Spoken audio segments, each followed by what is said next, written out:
Good evening, everyone. Welcome to the Real Talk Sports Show. I'm your host, Mr. Jonathan Simmons, and we are back here in the building. We can't call it the lockdown living room anymore because Georgia and many states have now opened up the gateways so everybody can be out and about. They can be in the street, and so we were the lockdown living room. Now I guess we are the we're the out in the atmosphere living room now. I don't know. I have to come up with a new name for it.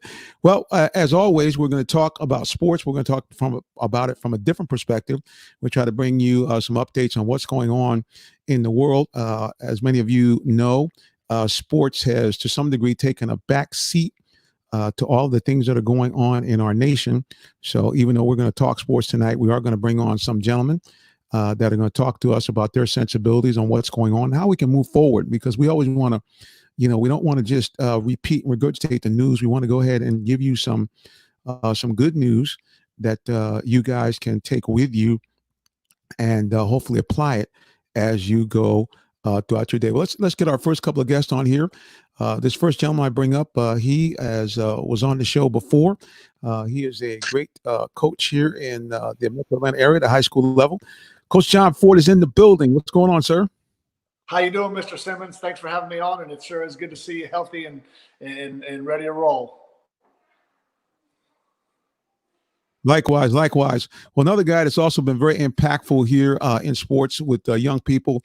He's the author of a book called The Student Athlete's Playbook, and he is a member of the, I believe, 1988 Morrill High School State Championship team. Mr. Barry Brown in the building. Welcome, sir. Yes, sir. Good evening, Coach Ford. Coach Brown, how are you, my friend? Hey, doing good. Good. Thank you. You know how to give you, Barry got that chuckle because that's that extra sauce on the introduction. Anytime I bring up that state championship, Barry just lights up. It's like it happened yesterday, Barry. Man. So something like that, Coach. I mean, I'm getting older now. I can't run around with the young people like I used to, but it's still a warm spot in my heart, man. So yeah, shout out to the 1987 Morrill Mustangs state champs, man. And hey, the current coach is on the show tonight. I'm excited about that, man. Always. Well, that's correct. We want to bring Coach Weeks on because we really want to start having kind of a lack of a better word, a coach's corner. We can get some of the top coaches to come in with us every week and kind of, again, give us a sensibility of kind of, what's going on the field and kind of the challenges they have to face in this unique time, because this is a time that is like no other. I mean, I'm older than both of you guys, and I've never seen anything like this in my life.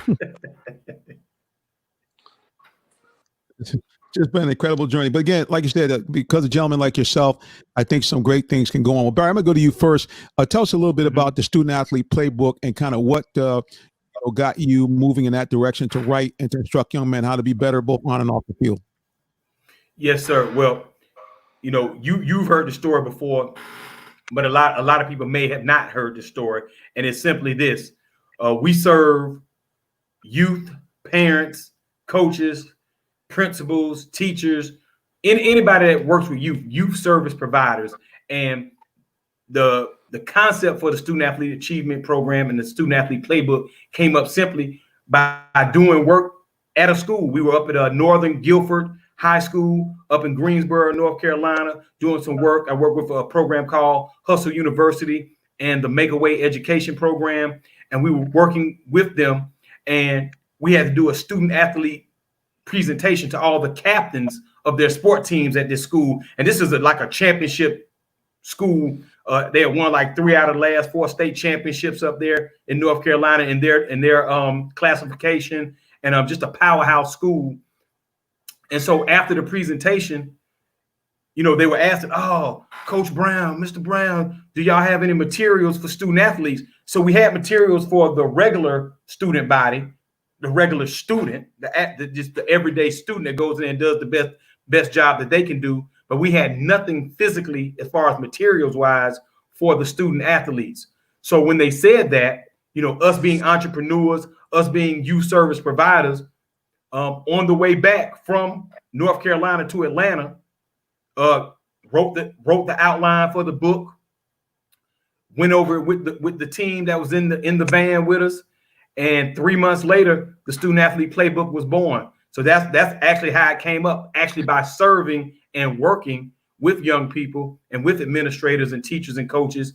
That's where the student athlete playbook was born.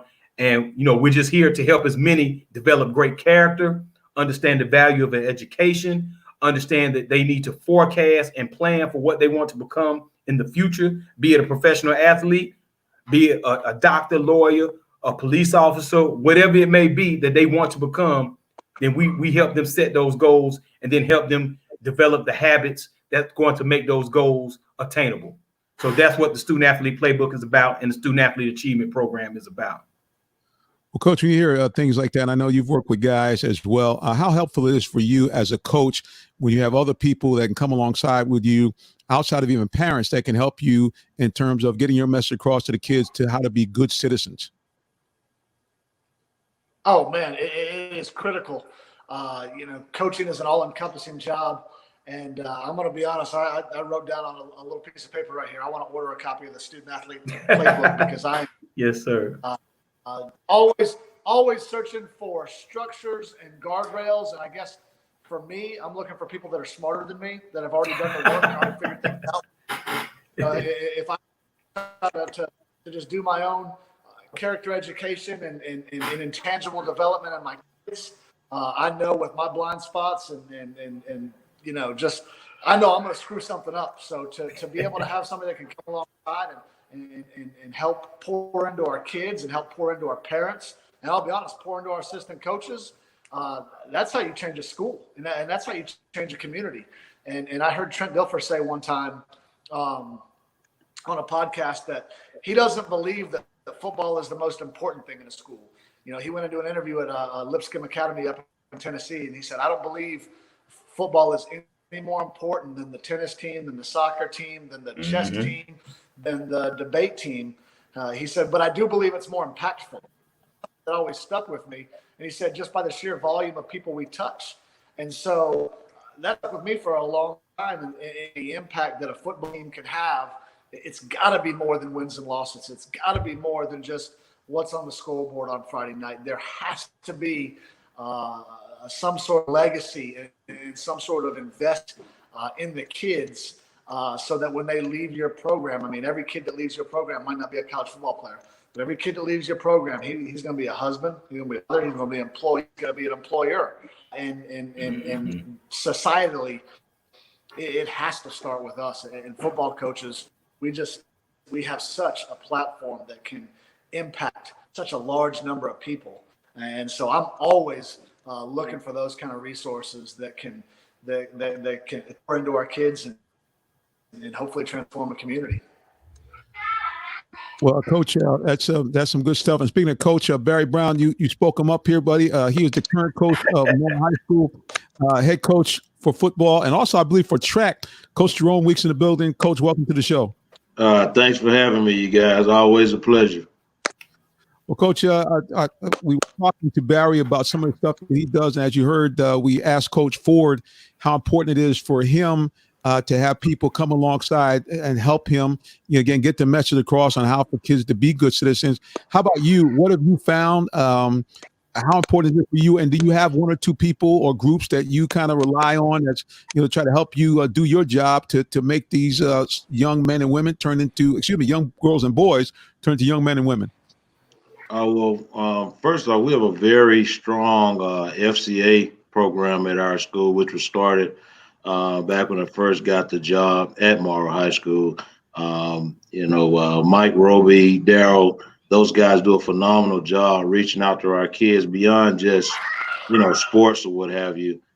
These guys are talking about life skills, talking about what you're going to do, doing things the proper way, doing things the right way, not only on the field, but also in the school, in the community, and things of that nature. Those guys have been very instrumental in that. Also, Mr. Barry Brown himself has come and done a phenomenal job talking to my guys about, just student athlete playbook, and I'm doing things the proper way, like we say, and just trying to do things and represent Morrow in a proper light. And certainly we appreciate you guys because, I think a lot of people They don't understand that, first of all, the job of a coach, especially at the high school level, doesn't necessarily carry a lot of remuneration, money that you get. You're just, trying to do the best you can in terms of the small amount you get, but it's the commitment to, taking care of those kids. And that's what we appreciate. And it seems like you guys appreciate having people, working along with you. I want to give a shout out here. We have our producer saying that we're sounding good. So we appreciate that. And I think that we're going to have to reboot Coach Ford here. So I'm going to go ahead and see if I can take him off of this stream. I see another Coach Ford here. Let's see if we have the right guy here. And there we go. I guess we'll get him back on in just a moment. I'm not sure exactly what's going on. Well, anyway, the other person we want to introduce here to our show is a gentleman that is really kind of does a lot of stuff behind the scenes. And that's the way it is so often with organizations, especially with sports. You never kind of see this individual, but they do a good job. He's involved with communication and I believe PR as well. Atlanta Motor Speedway here. Tyler Head is in the building. Tyler, welcome to the show. Thank you for having me. Tyler, so so you guys kind of were along with European soccer, kind of like the first guys out of the pen, so to speak. Any particular additional challenges that you had? Atlanta Motor Speedway just had a race. What were some of the things that you guys what you had to do a lot differently this time go around getting ready for a race? Well, obviously NASCAR had a lot of protocols and continues to have a lot of protocols in place to try to limit any amount of spread and ensure the safety of everybody that's involved at this point. So for us, with our rescheduled weekend just a couple weeks ago, basically everything that we've known about a race weekend went out the window, and we had to rethink how we go about doing things. And a lot of people who are used to having certain roles, a lot of roles that are, fan facing or, hospitality or things like that, found themselves doing much different tasks. Myself, typically I'm running the media center, and we have, between photographers and folks that are working in the deadline room, a couple hundred people typically in a weekend. And credentialed media for this event was limited to 5. And of course, all social distance, everybody wearing masks and everything. So all of the procedures were different. And fortunately, we had a couple of sister tracks in Charlotte and Bristol that also had to go through those procedures, and we were able to learn a little bit from them about how some things in particular went through and learn along the way. And then obviously, as we were going through the event, learning a little bit as we were doing it too. But all in all, I think that given what the circumstances were, we ended up having a pretty good event weekend. No doubt. Absolutely. You guys did a phenomenal job. And, you guys were kind of setting a benchmark there for guys kind of coming out of the pen. I'm going to bring this other gentleman here. We now have a full house here. This young man was a beat writer for 24/7 Sports, primarily with the Packers. He now is with popculture.com, a good friend of the show. Brian Jones is in the building. Brian, welcome to the show. Always a pleasure, Jonathan. Thank you so much for having me on. Yes, sir. Good to have all you guys in here in the booth. I want to go back to Tyler for just a second. So the other dynamic that we have going on at the same time as a health pandemic is we've had a very new, strong conversation now about race without recounting the numerous tragedies that brought us to this point.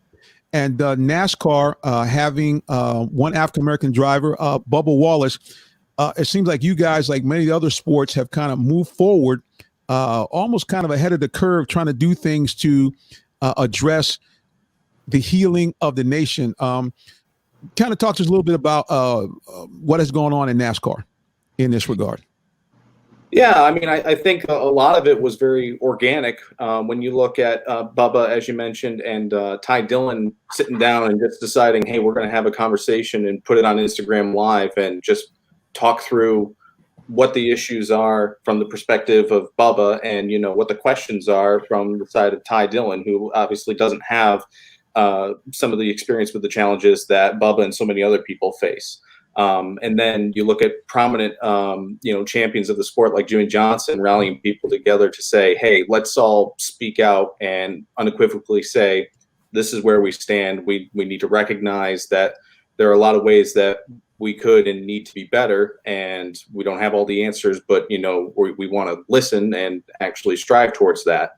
And then on our race Sunday, we ended up having a moment of silence and, stopping the cars right before they took the green flag on the front stretch, and having the NASCAR president, Steve Phelps, speak to everybody and say, hey, NASCAR is hearing this, and we know that, we need to be part of a larger effort to be better.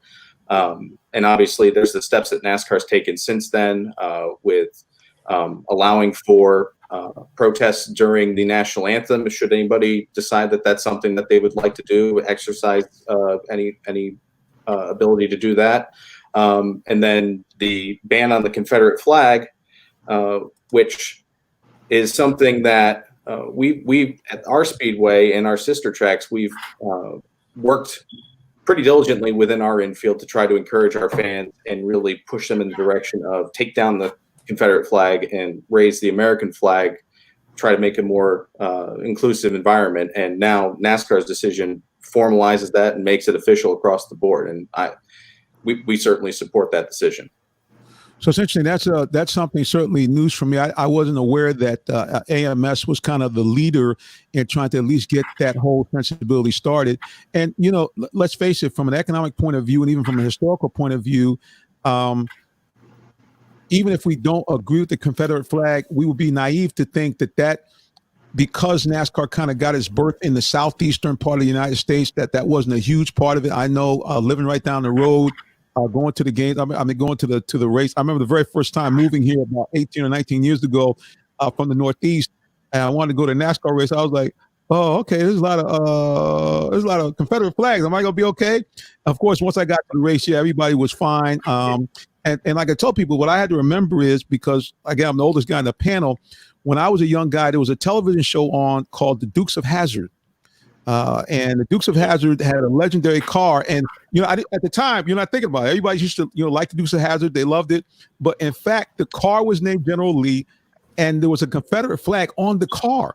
So, this was kind of, again, all part of the culture. So kudos to NASCAR to say, listen, we know that's part of the culture of being in the Southeast, but, we got a bigger fish to fry here. We're trying to unite the country in a way that we have a unique opportunity to do something we've not been able to do before. So again, kudos to you guys at Atlanta Motor Speedway specifically, and of course in NASCAR as a whole for being willing to do this. And for those of you guys who might be new to NASCAR, if you want to go to their Twitter page, you'll see actually the video that Tyler refers to with some of the top drivers in NASCAR, and certainly Jimmy Johnson being one of the greatest drivers of all time, talking about briefly in that video the importance of all of us here pulling together as a one nation of people. So again, kudos to you guys for what you're doing out there. We're going to go social media for a second here. To someone giving us a shout out here from Periscope. And this is Tommy Sands 13. So big shout out. I guess he's trying to give us all a happy Father's Day. I'm not sure, but we appreciate Tommy for joining us here on the broadcast. And we thank God for all those people on Periscope who are watching the replay. So many people watch this show the next day or 2 or 3, 4 days later. So we thank God for you and appreciate you for joining us. Well, Brian, let's go now shift to Major League Baseball. Baseball certainly has been on the forefront. I mean, how badly can they be mangling this stuff up here? Every other sport seems to have been able to get together and find a way to start the season. What on earth is going on with Major League Baseball? Why they can't seem to get their act together and get us a product on the field? Well, on the surface, it seems like it's all about money and how many games are played. That's why the Players Association and the league are just going back and forth when it comes to finalizing a deal. They wanted to start sometime in late June, early July. That's not going to happen. Then they've been bickering back and forth about starting in sometime in July, mid-July or late July, and that seems like it's not going to happen. Then you have Commissioner Rob Manfred on ESPN saying there's probably not going to be a 2020 season, and now everyone is angry when it comes to players, owners, and even fans. So I don't know. It doesn't look like there's going to be a 2020 season. I think the issues that are going on are deeper than player contracts and how many games are played. I think there's some owners that don't want the season to be played because they feel like even though if they hit the baseball diamond, they're going to lose money because there's no fans in the stands. Players want to play, but they don't want to play like on a discount for lack of a better term. So it's just a complete mess. It doesn't look like there's going to be a 2020 season, and it could hurt baseball, at least in the short run, because it kind of reminds us what happened in 1994, where the players and owners were going back and forth, and it ended up being a strike, and then there was no World Series, and that hurt baseball in the short term. But you don't want to see baseball be canceled. I think they were in a perfect situation where they could have been the first real major professional sport to return. And with baseball being kind of like a regional market in comparison to the NFL and NBA being more of a national market, they could have drawn a lot of viewers each and every week. So I think they struck out on an opportunity here, and hopefully they can get things right. If they don't have a 2020 season this year, they can move forward to 2021. Yeah, no doubt. Hopefully, we can get that act together. I'm just incredulous on why they can't seem to make these things work. Because clearly everybody wants baseball. Clearly it's for years and years until the recent surge of football in the last probably 3 or 4 decades really was a national pastime. And the fact that these guys, which whether we like owners, like players, the bottom line is all these guys are making a lot of money.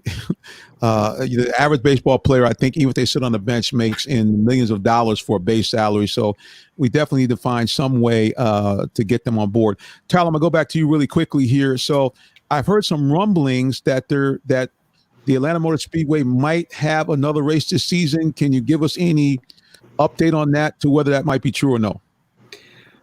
Well, I can tell you right now, if we have a second race coming, that would still be news to me at this point. But where that comes from is, as NASCAR has returned to action, they prioritized trying to stay close to where basically the hub of the sport is, which is Charlotte. And, tracks that are within driving distance where you could go in, run your event, and leave all in the same day without having to worry about lodging, worrying about, having people stick around in an area that they're not actually from. That's where we came into the mix to be one of the first races back. You look at Darlington, Charlotte, Bristol, and then ourselves, all within a 4 or 5 hour drive of that hub area in Charlotte. So when you talk about the possibility of a second race, that comes into play if things in other regions of the country where there are races yet to be run end up changing. Right now, it looks pretty optimistic that the races that they have scheduled, the ones that they've announced that are in different dates than they were originally planned, and then ones further down the line that, in the fall have their original date before everything changed, are going to be able to run.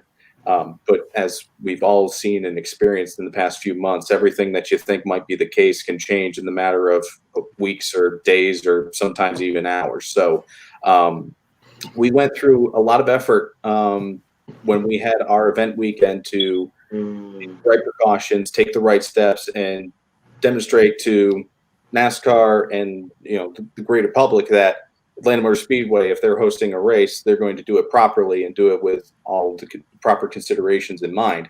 So if down the road there is some sort of issue elsewhere, I would have to think that we'd be among the speedways that be in consideration to say, okay, that's an alternative. Well, no doubt, man. And like you said, I know you guys are doing all you can to keep the sport rolling. Again, kudos to you and a good job that you guys are doing. Like you said, again, because it's people need sports. And I know that seems kind of bizarre when we talk about some of the tragedy that's happened, but the realities is that it's like anything else. People need to, from time to time, decompress. And sports has always kind of been at the forefront of helping this country heal and also helping the country move the needle forward in terms of issues of race, even in terms of some degree of economic equality, as the players have over time been able to leverage and come up with these profit sharing opportunities with ownership. So sports has always been in the vanguard, and we appreciate the fact that you guys are full steam ahead. Well, listen, I know your schedule is jammed and compact, so tell people how they can find out more about Atlanta Motor Speedway, and also just inform people there's a lot of stuff that you guys do at the Speedway besides just have NASCAR races. Yeah, the best way to keep up to date on everything that we've got going on, obviously the easy things are go onto our website, landmotorspeedway.com, and follow our social media channels on Facebook, Landmotor Speedway, and on Twitter, AMS Updates. And right now, perhaps more than ever, is a good time to be following those platforms, because as everything has been jumbled around, we are reimagining what we can do as far as hosting events or trying to put on some sort of a show with the considerations in mind for the health and safety of everybody that's involved or potentially spectating. So right now, we actually just today announced that this isn't really sports, but we have a large car show that we typically hold in the spring, and we had to hold off because of the pandemic.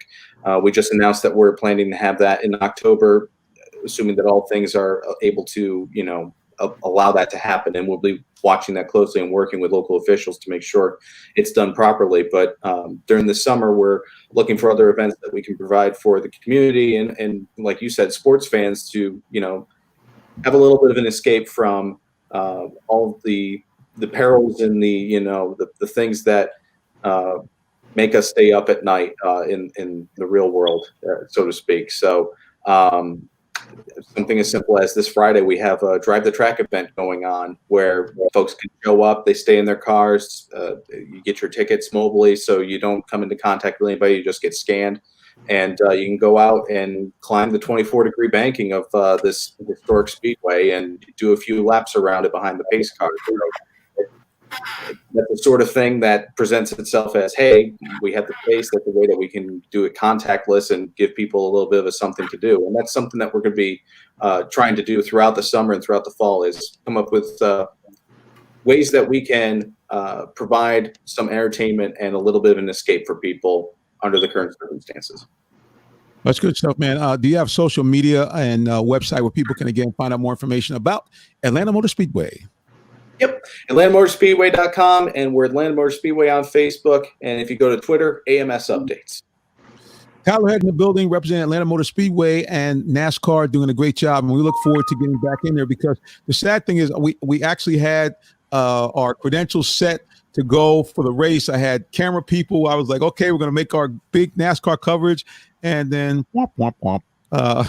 This pandemic came along. So we are looking forward to getting out there and covering the race. I got to tell people, it is must-see TV. I've been there before. And one last thing, folks, if you've never been to NASCAR, wear your earplugs, because when those cars roll around you at 200 miles an hour, your ears will explode if you don't have earplugs in. So again, Tyler, we appreciate you and look forward to seeing you real soon. Absolutely. Look forward to having you on the track here, hopefully sooner rather than later. Yes, sir. All right, guys, that was Tyler Head from NASCAR and Atlanta Motor Speedway, again, right down the road from where we are located here. So, man, hopefully we can get some of the kids out, Coach Weeks, and let them see a NASCAR race, man. Like I said, when you go in person, it is definitely must-see TV. And, Coach, speaking of young kids, so now, is it official now with you? I heard from the GHSA that now you guys can begin kind of doing some practicing and things like that. So kind of what's going on with your football program? Tell us a little bit about how you're easing them back in, or what some of the things that you're doing to get them back in the mix. Well, GHSA just added where you can now go up to 25 per session. We're not going to begin any conditioning until after the 4th of July.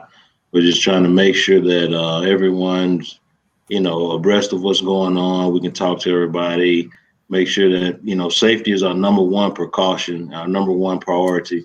So we just want to make sure that everything's in place to make it a safe environment for all our kids, all our coaches. We just don't want to, get in there and jump the gun or get in there too early and not have something in place. So we're kind of, going to take a couple weeks to make sure that we have all our I's dotted and all our T's crossed. The main thing right now is just basically getting kids back into condition. They've been sitting at home. I know a lot of kids have been snacking and just watching television. Those kids that do work hard and do that extra work, they're going to do that. But those that do not are going to take this time and kind of work on their relaxation game. It's just kind of easing the kids back into it. I know they're eager to get started. My coaches are eager to get started. everybody's itching, but safety is our number one priority, and we just want to make sure that we're safe when we begin this thing, so that we don't have to stop it. Yeah, no doubt. I think everybody is the same. They want to make sure that, again, the kids don't get out there and then have a situation where you have to bring them back in again. Barry, what have you seen kind of independently? Because I know you are around with several different schools. Kind of what have you seen at some of the different schools as far as them getting ready with conditioning and even working? I see a lot of former players and players out working with the kids right now as well. Yeah, I think Coach Weeks said it best. The number one thing to do right now is to make sure that your kids are safe and sound as far as conditioning wise, and making sure that they have the right mindset before they step out on the field. Because we have to remember, everything has changed for all of us. So as adults, if we're struggling and trying to jump around and figure out how we're moving forward, then of course this is a real big deal for young people. When they have to get back into school mode, get back into football mode, then the number one thing we have to do is make sure that they're hydrated properly and that they're in the right frame of mind to go out here and start running around, lifting weights and the whole nine, if they haven't already been doing it. I think Coach Weeks said a great thing. Prayerfully, the majority of student athletes that are serious about taking their game to the next level, that they are working out at home, in the garage, in the backyard, in the front yard for that matter, wherever they can get the work in. So when they come back into their group sessions, that they are on point. It's like the old thing, and I know Coach Weeks remembers this. When you went to college, all colleges have a fitness test when you arrive as a freshman, sophomore, junior. Every year you have to come in and pass the physical test. So the kids that can come in and they're ready to rock and roll this summer, hey, those kids are going to be ahead of the game. And of course, all the coaches are going to be looking at that. So what I've seen in South Fulton, Clayton County, the area that we pay specific focus to all the time, those coaches are trying to get their kids acclimated to a life and a new season coming up that may be different than anything we've ever seen. Where some teams might only play 7 games, they might only play 8 games, they only might play 9 games. So this is going to be new for everybody. But if the kids are ready and they're taking accountability for their own actions, prayerfully they're at home working out, and then the coach is going to have to monitor, like Coach Weeks said, the ones that come to camp not in shape. That's going to be real important to make sure those kids get ready to play. Oh yeah, because I'm sure you'll be in a situation you could get, hamstring pulls, anything. So yeah, I know you guys are going to be very conscious to try to make sure that that these young people are safe, that they don't put themselves in a situation where they have a hiccup. So kudos everybody. We're gonna go to social media here. A good friend of the program, a guy that got me started in this radio. He has his own show, 100 Yards of Football, Sports Talk Radio on Facebook Live as well. Mr. W. Turner has a question, I believe, first for Coach Weeks. Okay. He wants to know, how is Jimmy Callaway doing, getting ready at Tennessee and the new league that they're in now with, I guess they've shifted you guys again, so you're in the same class as Westlake. Yes. And obviously with Tucker and Langston Hughes, you're with the big boys now. So Mr. Turner says, how are you going to handle being with all these big 800-pound gorillas, so to speak? Well, the first part of that, Mr. Callaway, they reported last Saturday, and I spoke with him on Sunday. They're just doing a lot of conditioning and lifting weights right now. So I know that Mr. Turner's a Tennessee guy. I know that he's very happy about that, to see that he's on campus and getting some work now. But I mean, we were in a pretty tough region last year. We just lined up and play ball, and we actually finished second in, which I thought was one of the toughest regions in 6A last season. Lovejoy is always going to be tough. Tucker's going to be tough. Westlake is going to be tough. But we're a pretty scrappy group of kids. We're going to get out there and fight pretty hard, man. And our guys are going to be well coached, for one, and they're going to be disciplined. And, we're going to get out there and play some good ball. Well, I already know, and Mr. Turner's got one more question for you, so I'll leave you up on the screen here. I think this is for you, Coach. I'm not sure. Let's see here. No, it's the Coach, Barry Brown. And Brian Jones, let's bring everybody back up to the situation. He said that kudos to everybody on the panel. Mr. Vincent W. Turner, we've all worked with him, and we appreciate him for giving us a big shout out here on Facebook Live. And again, we want to appreciate all those of you who are watching both live on Periscope and on YouTube and are listening to us on WIGO, Atlanta's Incredible Radio. Back at the studio for WIGO, we have one of the great gospel announcers actually wearing two hats, Eli Smith, who comes on every weekday morning with the exception of Wednesdays from 9 a.m. to 12 noon with the Eli Smith Show. He's behind the board. You guys can't see him, but he's doing a bang-up job, so we appreciate him. So if you want some good gospel music, listen to him, tune in, or you also can check him out on WIGOAM.com. Well, Brian, the other sport that has been back in the mist, which I know you cover from time to time, is Atlanta United Soccer. Any more rumblings from them in terms of what's going to be their next step? I heard some stuff about possibly they're having like NBA playing all the games potentially in one area, or have they moved that around a bit? So what their plan is they're going to do a World Cup style tournament all in Orlando at the Walt Disney World Sports Complex. And that's going to start sometime next month, I believe. They're going to have teams report just like a week in advance. And then all these teams are going to be separated in groups. Now, for Atlanta United, because they reached the semifinals last year, they're a number 1 seed in one of the groups. And again, they're going to each play each other. They're going to have 3 matches. And I think the times for the matches are going to be one around 9 o'clock in the morning, and then the other 2 will be sometime at night. And then it will just be like what it is in the World Cup. Once they'll finish the group stage, and they'll go to group of 16 until they go to ultimately there will be a winner. Now after that, they're going to resume the season with each team having a revised schedule. They're still working on that. So there will be a regular season, but how they're going to approach coming back is kind of having a World Cup style tournament, and it's going to be called, I think, Return to MLS, something along those lines. So MLS is coming back. It should be sometime next month, which is good for Major League Soccer fans and especially Atlanta United fans, because Atlanta United is one of the top teams in the MLS, and in terms of attendance, is one of the top teams in the world. So if they do return to regular season play, they will. The plan is to have these teams be playing in their home stadiums. I'm not sure about fans; they haven't decided on that. But MLS is going to be coming back next month. Well, like I said, I think everybody's excited about that. Speaking of coming back next month, we got the NBA about to come back. I want to get your guys' opinion on this 22 teams tournament.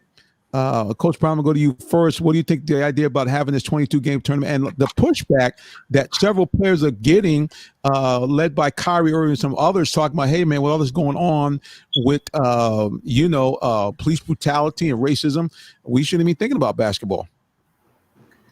Wow. When you start talking about the biggest names in sports overall, it's crazy. Yeah, it is, man. I mean, it's just you look at this and these guys are thinking that we shouldn't play this. But then the other side of the coin is a lot of guys are thinking, hey, we should play it because that's our platform. And if we're going to make a statement, it's a lot easier to make the statement if we're going to be on TV on the regular and we're going to be in a situation where we're going to be in front of the eyes of the public all the time. So, yeah, Coach, go ahead.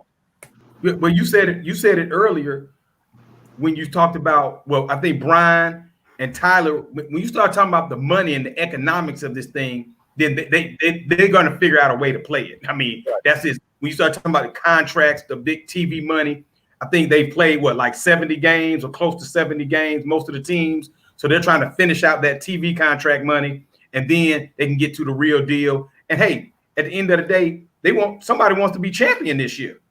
At the end of the day, so LeBron going for that 4th ring. You got guys that want to stop him from getting the 4th ring. It's gonna be exciting basketball in this 22 team round robin type tournament. So I'm excited to see it. And when you start talking about the platform, let's just break it down, man. I'm a big LeBron fan. What him what was that? Dwayne Wade. Who else? They stood up at the ESPN Awards a couple of years ago, and I think it was Chris Paul. Hey, they made a statement right then. And so when they have the platform to be on the biggest stage in the world, they have to take advantage of it. And we all understand what the situation is. We're all black men on this call, on this video, on this show tonight. And so we understand the problems that exist out here in everyone's community. And so when we have a chance to speak and we have a chance to stand up for what's right, then absolutely we need to do it. Kyrie Irving, I'm not even going to speak on that, man. Listen, play ball, use your platform, and let's try to make this world a better place. Coach Weeks, I saw you nodding your head periodically through that. What are some of your thoughts on that idea? Should they play, number one, and the whole idea of a tournament? Before we do that, we're actually going to go back to social media. This time we're jumping over on the Periscope, which is also Twitter TV. Let's hear the comments here. It should be on the screen. Yep. All right. So this guy here, I guess, is promoting EA Sports. It's okay. Hey, listen, we never. It's a mixed bag out there. We just thank God that people are listening some kind of way. The official trailer for Madden, the cover came out, and a lot of fans are complaining about it's exactly the same from Madden of last year. So that's why he's angry. Oh, okay. So, see, that's why we have you on, Brian, because again, you're on top of it. I mean, I'm looking at it like, what's the big deal? What you cussing out Madden? I mean, I don't get it. But he wants everybody that he's tired of the same old on Madden. Well, Coach, let me again get your feedback here, Coach Weeks, on what you think about the tournament. And I want to ask you a question. Do you think they should have let all 32 teams come in there and take a shot at this thing, or do you think that 22 is a good number? We us Hawks people thinking we want to see Trae Young and John Collins a little bit more. I mean, hey, give everybody a shot at it. Why not? I would like to see the Hawks in there. I'm definitely rooting for the home team, of course. But to kind of piggyback on what Barry said, you need to bring back sports. That's gonna give us, for one, it'll give us something to watch on TV. That's live. It'll also give those guys that platform to, because the media is going to be at every game. They're going to be at every practice. They're going to be interviewing these guys every second. So they can use that time to, address the Black Lives Matter and all of that is going on right now. So I would say go ahead and play the games and let's get this thing moved in the right direction and use that platform to, get some of these things changed right now. Well, yeah, I agree. I just think that as far as having more teams versus the 22 teams, I think at the end of the day, you're only going to play about maybe, I guess, a dozen regular season games, maybe 14. They're talking about stacking the schedule heavily so that teams that are close together are going to play multiple games against one another. So at the end of the day, I think that everybody is in the same ilk. They want to see some sports on TV. Yes. They want to see some competition. They're tired of seeing stuff from my era, from the 90s, and everybody got a documentary. They're about to put Tom Brady out there. Everybody, they say, hey, man, we don't care about what happened last year, even 6 months ago. We want to see some live activity. Yes. Is important. And again, I think having a platform like that will definitely help. Well, what do you guys think about the NFL? Again, NFL making some moves, opening up the camps. Looks like NFL is like they're intent on having a regular full season. And I think the scuttlebutt is that by midway through the season, barring a coronavirus rehash, that these guys looking to try to get major amounts of fans in the seat. What do you guys think about that idea of getting a bunch of people in there? You got a 70,000 seat stadium. Brian, I'm hit you first. What would you think to be the maximum number that you would be comfortable with, or what do you think the league would want to do as far as you got a 70,000 seat stadium? How many people you think might be in there by November, December, barring a kind of a relapse into the coronavirus situation we were in earlier? Yeah, it's funny because there are some teams that have a plan in place just in case if they don't want to have full capacity of fans come into games. I know the Miami Dolphins are looking to do something along the lines of having 20 to 30,000, and people would come in at assigned times in terms of security checks and things like that. They would, I guess, when it comes to getting their food and concessions, they would come at assigned times as well. Yeah, the NFL, they're not going to be backing down in terms of having fans in the stands. I don't know if they're going to necessarily do 70,000 for here in Atlanta Mercedes-Benz Stadium, or even 80 or 90,000 other stadiums across the country. I think it will be maybe 75%, 50 to 75% in that range. I think right now, the coaches and staff members can report to their training facilities.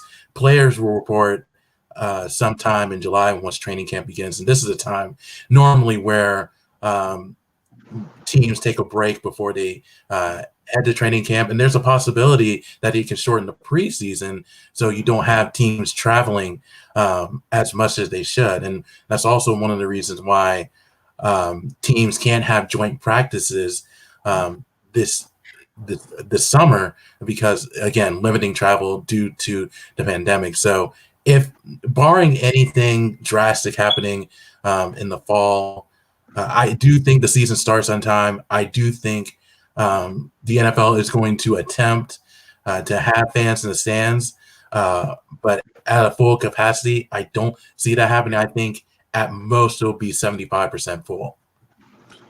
Yeah, my mindset was this. I mean, you guys heard me talk about it on the show a couple of times. My feeling is that, hey, man, you should go with maximum 20% capacity.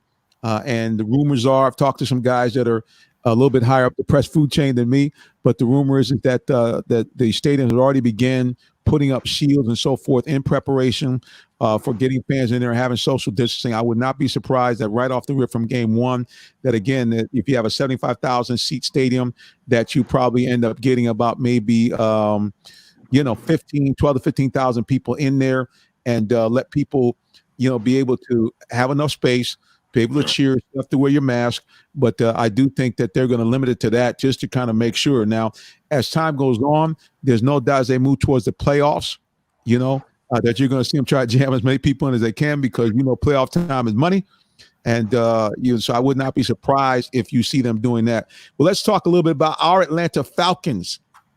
You guys know I've been privileged to cover these Falcons for the last couple of years. I'm looking at a team that is, restructured to some degree.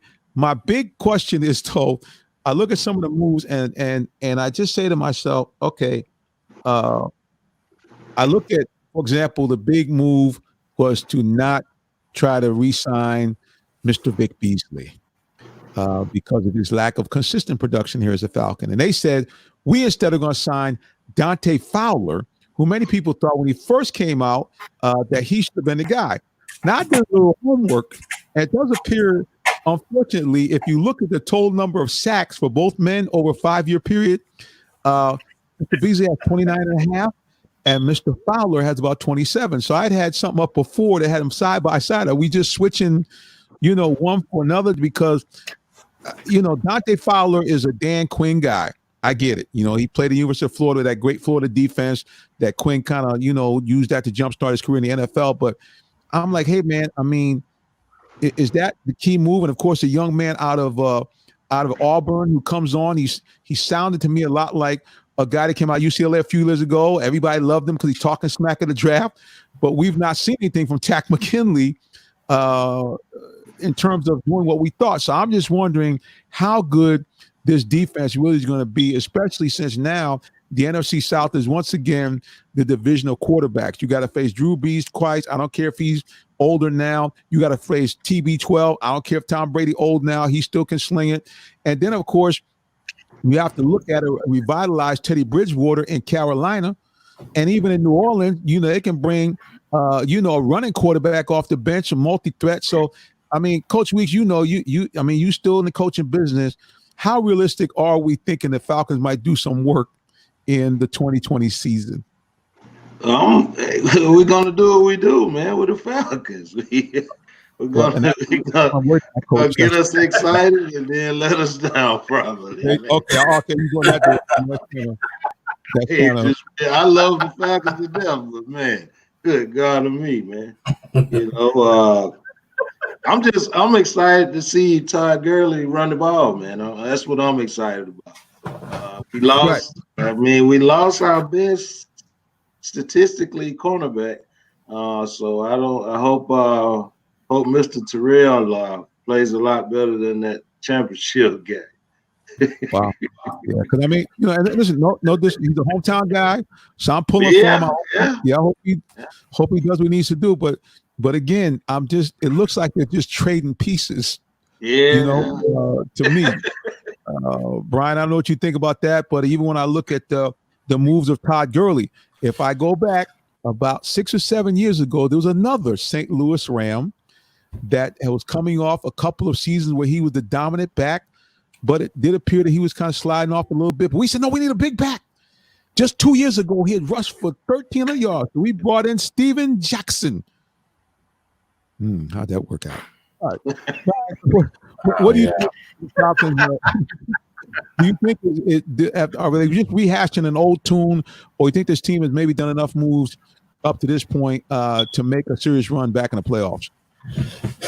I think for the Falcons this year, really just the Falcons in general, they're just kind of hard to predict. They tried to make some moves in terms of trying to be more explosive on offense, trying to get the running game going. We don't really know how healthy Todd Gurley is because of his knees, and that's something that goes back to his days at Georgia. His final year, he had a torn ACL, and last year his carries were limited because of his injuries. So. Hopefully, if he's healthy, I think that can really be beneficial for the Falcons. I think this year their schedule is a little bit more challenging because not only do they have to face all the teams in the NFC South, they're going to have to – they're out of conference schedule. I believe they have to face the NFC West or the AFC West, excuse me. So that's also going to be very challenging, especially when you have the Kansas City Chiefs, the Super Bowl champions. So, I think – you know what you're going to get out of Matt Ryan. He's going to be fine. You hope you have improvement out of your offensive line, especially with you drafting 2 offensive linemen last year. So you hope they take a bigger step in their progression. The secondary kind of worries me a little bit, especially with the cornerback position, because they're so young and they're going up against top-notch receivers. The linebacker position, I think – that should be interesting. Deion Jones should be fine, but there's still some question marks there. But I think the most important thing is, again, it goes back to Vic Beasley being released and replacing with Dante Fowler, is the pass rush. Do you have enough depth there? Is Marlon Davidson going to be that guy that can be immediate impact and play alongside Grady Jarrett? So I think what it comes down to is it really just with any team is the play of the offensive and defensive line. If you get good production out of both those two, then the Falcons should be fine. I think they could possibly go 9-7, 10-6, or maybe even 11-5. But if you get the same production like you did last year, it's probably going to be another 7 to 9 year. If that happens, not only Dan Quinn will be gone, Thomas Dimitroff will probably be gone as well. Everybody be gone. They would clean house. Exactly. That being in the ball game. So for me, looking at the team, it's about offense, because that's kind of been their trademark the last couple of years. But I look at that team, what I see a team that offensively has some potential to do some damage. I mean, certainly you still have Julio Jones. Is he kind of reaching now the top of the mountain, starting to go back a little bit? I would think so. But, you have all the other pieces. You have Ridley. You have the young man coming over from Baltimore at the tight end position. But I tell you, the guy who I think is the unsung hero, and I think he could be kind of like our version of Devontae Freeman. I mean, I know everybody likes Ito Smith, man, but I like Brian Hill, bro. There's something about him when I see him, that one step, he seems like he's always running downhill. And to me, that's the guy that I think that if he gets enough touches, I think he's going to surprise everybody. Because Brian Brown, what do you think is the key? Looking at, I know we talked a little about defense. How about offense?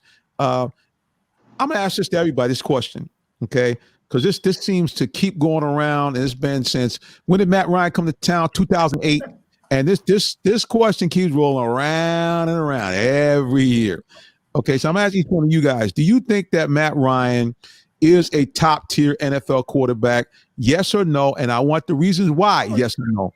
First, we're going to Mr. Barry Brown. Let's just Bob. that face right I there. mean, the minister, Yes, sir. Jonathan Simmons. That's Is me. he a top 10 quarterback? Yes, right sir. now? Right. Right now, if you go down the list of top tier quarterbacks, you're gonna have to put Matt Ryan in the top 10 by far.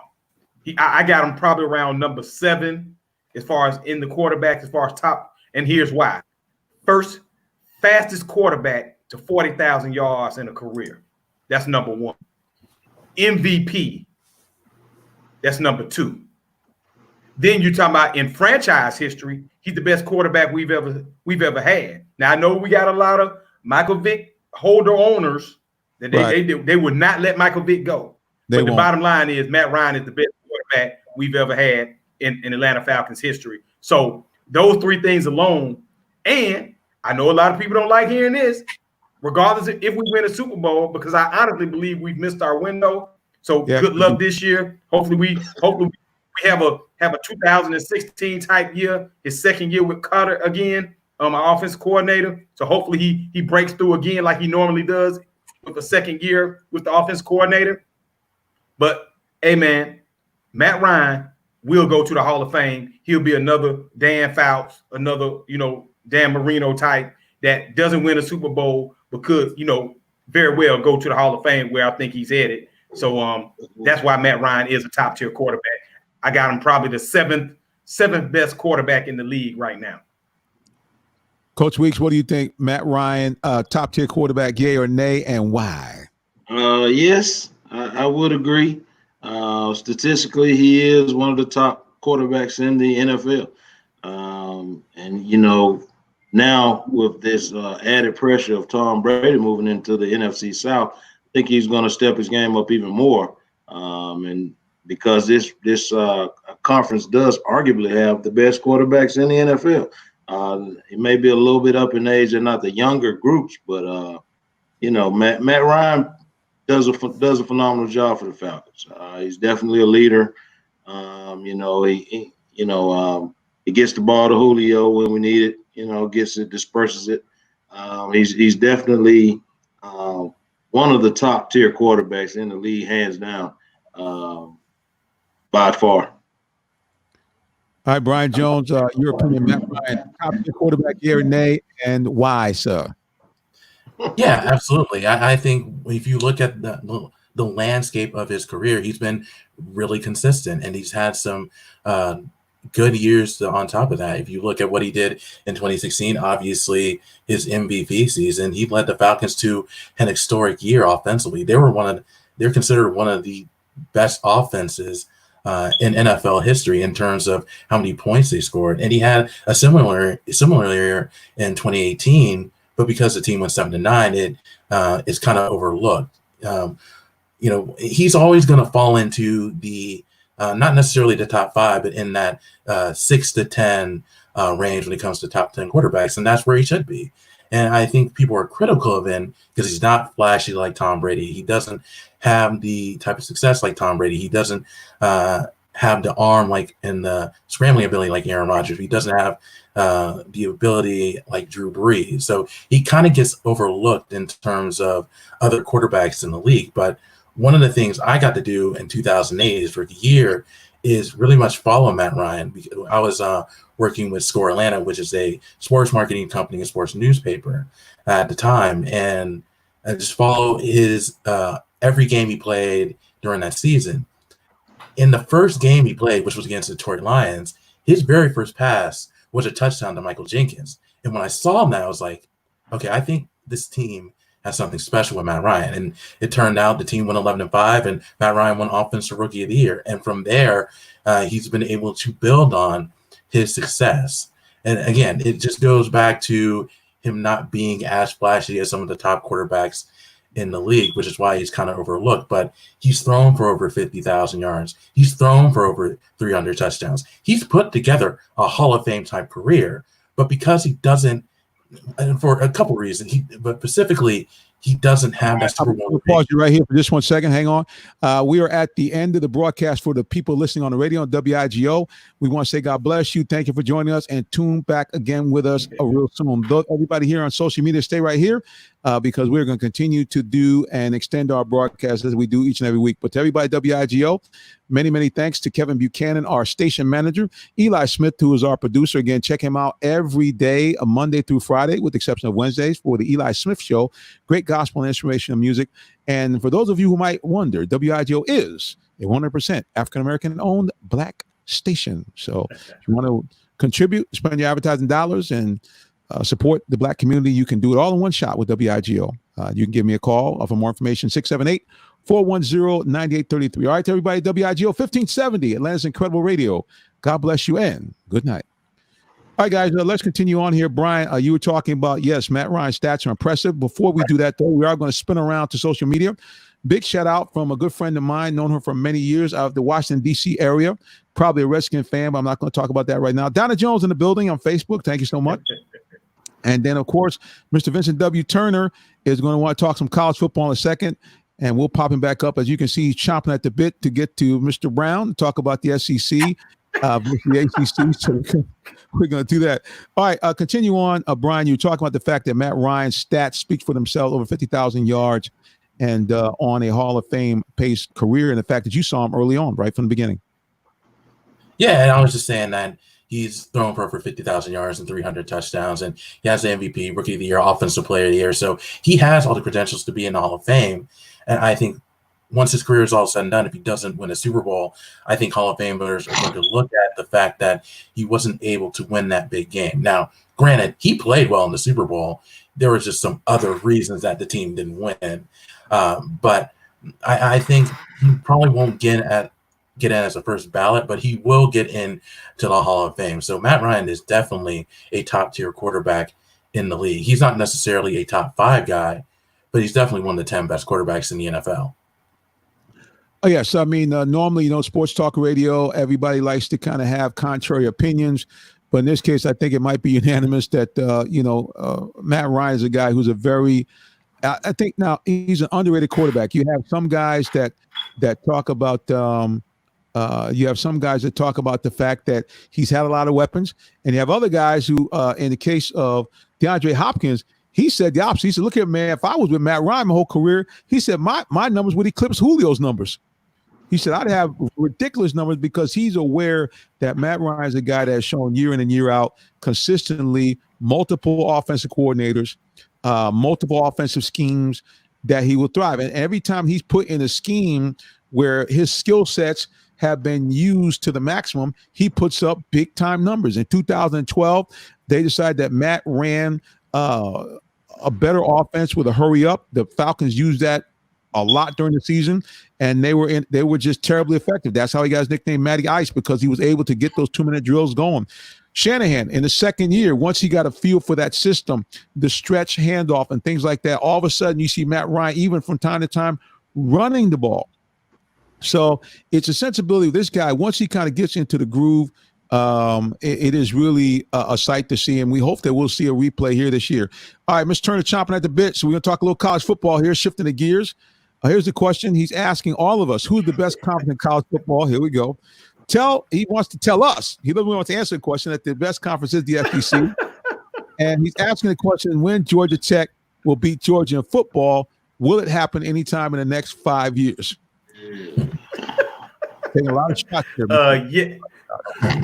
Yeah. I mean, this is a loaded question. I don't know, you bringing these ringers on here, Jonathan, to ask these shot questions, but that's cool. That's my brother, Mr. Turner, Mr. Football. Mr. Football, I hope you're listening well here, sir. Oh, he is. Yes. He's here. Mm-hmm. The best conference in the country, we all know, is the SEC. However, the ACC, I rock for the ACC because I'm a Georgia Tech fan. And so we're going to continue to rock for the ACC. But I do admit that the SEC is the best football conference in the country. Now, when is Georgia Tech going to beat Georgia? Ironically, it could happen sooner than we all think. Now, Georgia is trying to figure out a quarterback situation. They're deep this year, but don't sleep on the fact that Georgia Tech has been recruiting 4-star athletes versus recruiting and securing 1-star athletes that we've done in the past. So look for Georgia Tech to make a huge leap this year, and an upset could be in the making while Georgia tries to figure out their quarterback situation. But within the next 5 years, by far, Georgia Tech will beat Georgia in football within the next 5 years. That's most definitely going to happen. Wow. Okay, so he's really okay. He's got a few more shots here. He said, "Nope." He says, "You ran your mouth 2 years ago, also talking about Georgia Tech. So much football's in." He's let me now. Some of these shots actually. This is like if you remember the story that they had about in the NFL story. They always had the football life, and Jim Brown had a teammate, and it said that that coach Paul Brown he used to get very irritated at the fact that Jim Brown really didn't listen to him. He'd come in late to me and so forth. So he would actually get mad at Mitchell and holler at him and say, "Mitchell, this, that, and the other thing was all towards Jim Brown." So some of this toward Georgia Tech is really towards the minister. I realize this, okay? Let me just say this to all you SEC fans out there that are listening. I'm going to say the same thing. The ACC is a conference that can contend. We've seen it because, let's be honest, you can say what you want, it's the top of the food chain. Well, regardless, I mean, you've had 2 of the last 4 years, the champion was the Clemson Tigers, who reside in the ACC. The other thing is that we have seen upsets. Kirby knows that Georgia can beat him, because I believe it was his first or second year that Georgia Tech went up to Sanford Stadium and beat Georgia Tech. Beat Georgia. I was there for the game. He dove in with 25 seconds left. I was there in person. So anything is possible. The other thing, too, is that Georgia Tech has better athletes now, and they're not going to be running 3 yards in a cloud of dust offense anymore. That did give Georgia and other teams problems in the past. They're going to be opening up with more of a spread type offense, and, they're going to give Georgia some trouble. All right, we're going to go back to social media one more time. Guess who? Mr. Vincent W. Turner has more comments. Let's see what he has to say here. He said, "You still got love for you, Barry." So that's the hey, Jonathan. Mr. Football knows, man. He's an SEC man. Tennessee. He's a Tennessee Vols fan. So God bless him on that. My wife went to law school up there, so I got a little bit of love for Tennessee. And then of course got major love for Jimmy Callaway, Mara Mustang, that's up there right now. So yeah, so we're gonna give Tennessee some love tonight, Vincent Turner.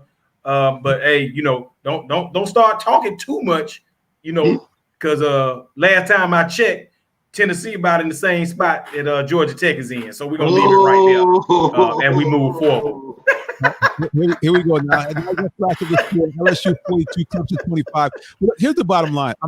Okay, there's no question that LSU was the dominant team in the country last year. They were like Alabama was a few years ago, and Joe Burrows had a Cam Newton-like season. There was nobody that was going to be LSU. I don't care who lined up. Alabama could try them a second time, because the realities are they were about to run Alabama out the building. We're running them out. Had Alabama not come back late in the second half, man, they were getting blown out themselves. So, Clemson with that team last year with LSU, that was one of those once in a decade, just dominant teams with a dominant player that said, "I'm gonna carry this team on my back." Don't get me wrong; other guys contributed, no question, on the LSU team. We don't want to make it just a complete Joe Burrow show, but certainly there were times in the SEC championship game against Georgia where Georgia's defense was giving LSU all they could handle. They had Burrows pinned down on a third down play, and he makes a play that is why he was the best player in the year last year. He got through 4 or 5 tacklers and threw a strike downfield for 20 yards and basically put the dagger in the Bulldogs. So, that was it. We'll see this year. I think you have more balance in the SEC. I think that Georgia certainly still can knock on the door, but it's going to be a tough fight because everybody's better. Florida's going to be a little better. Tennessee's going to be a little better. And, Alabama does not sit still. Nick Saban's a nasty man after losing national titles. So I'm sure that Alabama will come back with a vengeance. Coach Reese, I'm going to flip it back to you again for a second. So speaking of that, you started having your work cut out 4 years. They moved you, I think, to 6A it was. But you guys did get to the playoffs last year. We were there at the game. And Morrow, valiantly for the first couple of quarters, certainly hung in there. Few turnovers, kind of got the game out of hand late. But you guys acquitted yourself, and certainly the opposing coach talked about the fact that they had geared up and really had to do some extra film study to get ready for the Mustangs and, of course, Mr. Callaway. So what can we look for this year out of a Morrill High School team on the field? Well, this year we're going to be real young. We've got a couple of guys returning starters, but we lost 14 total starters. I lost 8 guys on defense, and we lost 6 guys on offense. So we're kind of in a rebuilding stage here. We're going to be very young, but our guys are very hungry. The younger guys are, biting at the bit to get out there and make their mark.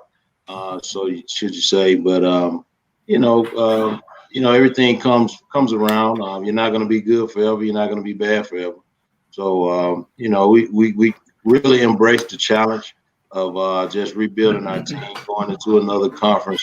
But we know that our guys will be up for the challenge of whatever is put in front of us.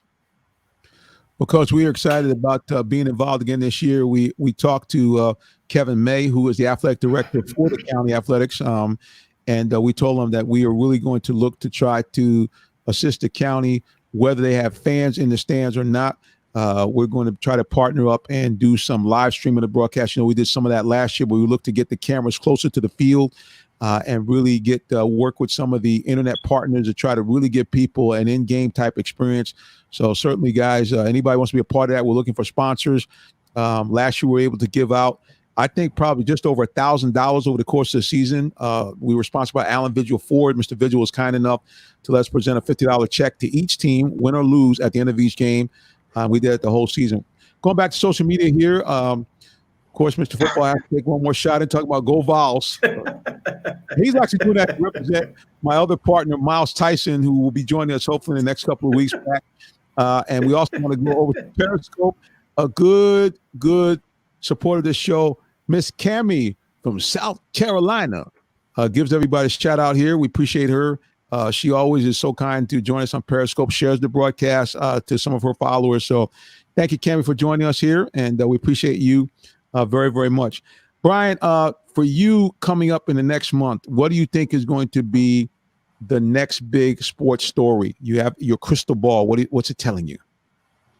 I think in terms of the next big sports story, I think the NFL will come into play, because I think at that time, the discussion of players returning to the facilities, I think that was something that would be discussed quite a bit.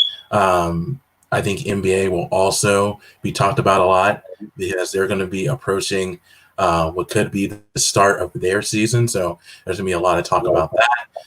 And then also just sports and COVID-19.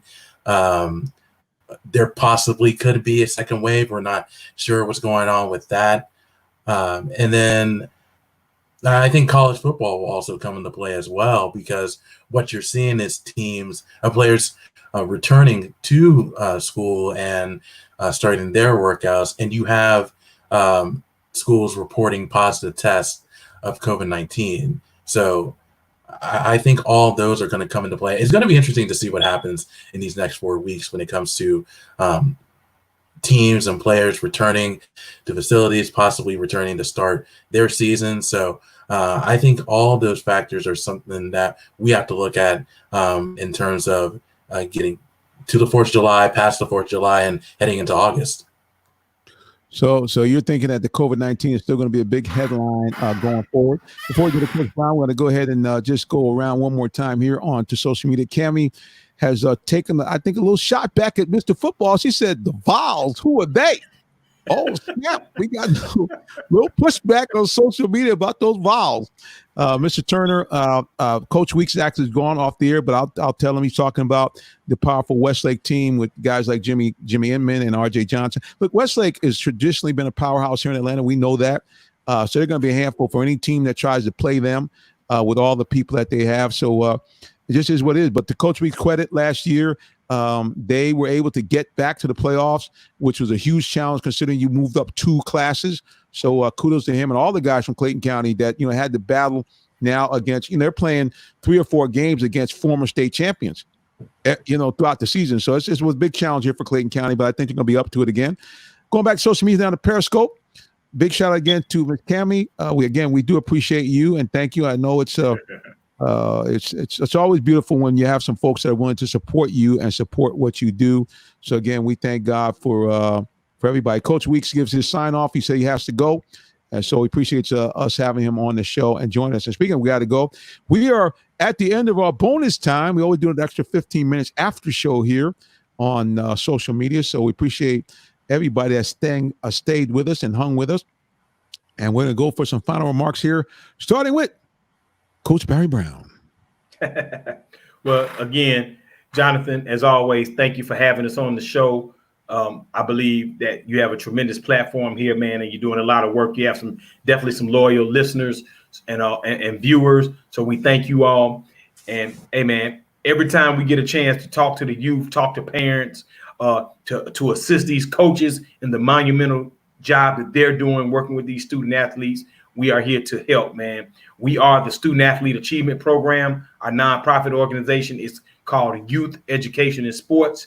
And we are here to serve student athletes in the form of character education, character development, academic compliance, mental preparation to go out and train properly, and then the overall encompassing preparing to go to the next level as far as college, technical school, learning a trade and a skill so they can become productive and outstanding citizens out here in the world. So that's what we do with the Student Athlete Achievement Program, and the materials start with the Student Athlete Playbook.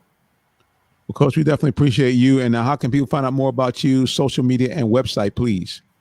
You can visit youtheducationandsports.org, and you can also go to studentathleteplaybook.org. And on Facebook, Student Athlete Playbook. Check us out, and we'd love to work with your youth organization, work with your school, and help you come up with the solutions. This is about problem solving, and we got a lot of things facing the world right now. So we are here to help and come up with the solutions for your particular community, your school community, your community in general, and help our young people develop and grow into the people they're meant to be. Appreciate you. Okay, Brian Jones, final words. Jonathan, it's always a pleasure being on here. Had a lot of fun. Great conversation. Once again, my name is Brian Jones. I'm the trending sports writer for popculture.com. You can find my work at popculture.com/sports. We talk about all sports, whether it's NFL, Major League Baseball, NBA, NASCAR, WWE, which is also popular. So be sure to check out popculture.com/sports. And for any trending or entertainment news, you can find that on popculture.com. We have a great team working. Popculture.com is part of the CBS Interactive Network. So be sure to check that out. You can find me on Twitter. That's a Brian Jones _PC. And I also host a podcast called Always Football Season. You can find that anywhere you can get your podcast. And we have a Facebook page, which is facebook.com/Always Football Season. Hey man, see, Mr. Jones is ready. He had to went right to the list, went right down, boom, boom, boom, got you all straight. We need to go.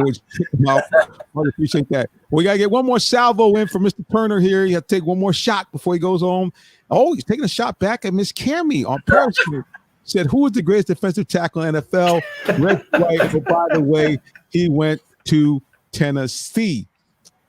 That one thing I would tell you about Mr. Turner, anything Tennessee, I don't care whether it's Memphis, University of Tennessee State, if it comes out of the volunteer state, Mr. Turner is down with the call. And we appreciate the love. I mean, if you're going to right. all the way. So we're excited. And again, we thank everybody that's watched us here. Again, big shout out to all those people who are watching the replay on Periscope. Appreciate everybody who's been watching on Twitter. They've clicked on, I've seen the post both on my Real Talk Sports page and on Minister J. Sim page. And that's how you can follow me. I'm going to put both of them up there. I am, in fact, a real live minister. Some people say, are you a minister for real? Yes. I'll put the license out. I can get the license off the internet. I actually got it through a legitimate church, probably Baptist Church in Norwalk. So I'm a straight up guy. So, and again, I do a ministry program.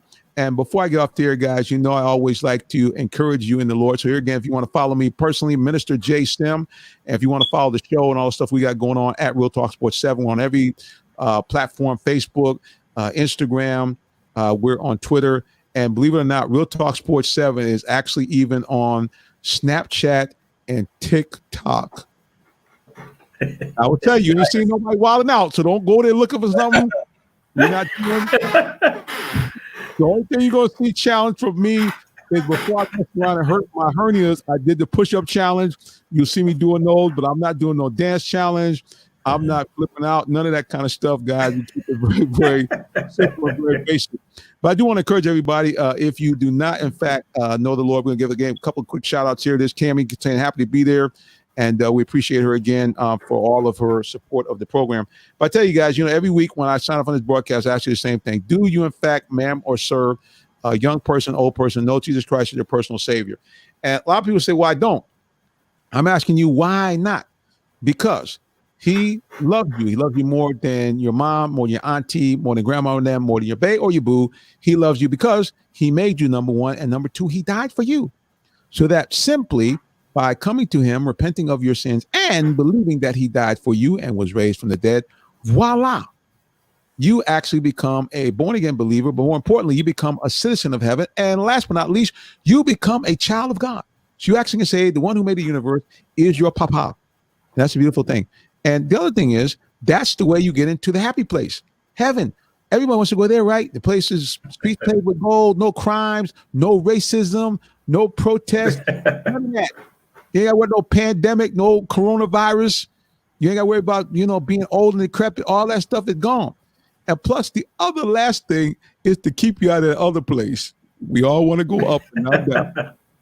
Amen. All right, listen, guys, we appreciate you so much. Thank everybody for joining us. Barry Brown, thank you. Brian Jones, thank you again. Please, guys, follow these guys on social media. Check them out. They do some great stuff. And until the next time we see you again, stay safe. Be careful. Enjoy life. We love you. God bless. And see you next time.